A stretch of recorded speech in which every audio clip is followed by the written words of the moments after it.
Hello everyone, আসসালামু আলাইকুম। কেমন আছেন সবাই?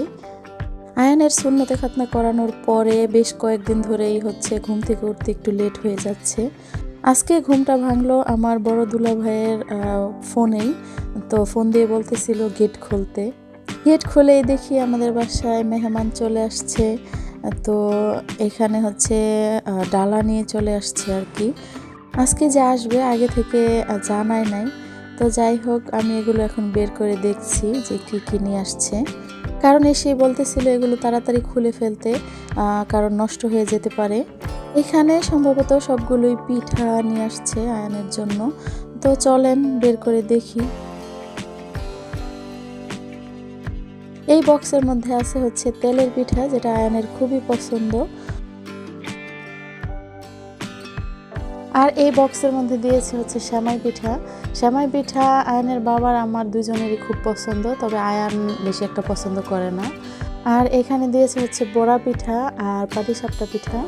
বড়া পিঠাগুলো ওর শ্বশুর বাড়িতে 12 মাসি তাল হয়, সেই তাল দিয়ে বানানো হয়েছে। এগুলো আমাদের বিক্রমপুরে কলা দিয়েও বানানো হয়, তবে এগুলো তালের পিঠা ছিল। আর এখানে আছে ভাপা পিঠা। এত ধরনের পিঠা একা হাতে করে দিছে, আমার তো মনে হয় সারা রাত্রে আজকে ঘুমাইতেও পারে নাই। তো যাই হোক, অসংখ্য ধন্যবাদ এত কষ্ট করে এত ধরনের পিঠা বানানোর জন্য। আর সেটা ভিডিওর মাধ্যমে ধন্যবাদটা দিয়ে দিচ্ছি। তারপরেই তো আমি তাড়াহুড়া করে রান্না বসাই দিছি। এখানে বোয়াল মাছ রান্না করে নিচ্ছিলাম। আমি কখনোই 2 চুলায় রান্না করতে পারি না, তো আজকে আমি 2 চুলায় রান্না বসাই দিছি। আর এখানে রুই মাছ ভেজে রাখছি, এটা ফুলকপি আর আলু দিয়ে রান্না করব। আর এখানে মেথি শাক বসাই দিছি। আর এদিকে আমার ডাল রান্না হয়ে গেছে। আর গরুর মাংসটা রান্না করব, তাহলে আমার রান্না একদম কমপ্লিট। হঠাৎ করে কেউ আসলে কি রান্না করব সেটা আমি একদমই ভেবে পাই না। তো আগে থেকে বললে আর কি রাত্রেবেলা আর কি প্ল্যান করে রাখি যে কি কি রান্না করব আর কিভাবে কি করব। তো যাই হোক, আমার সব রান্না হয়ে গেছে।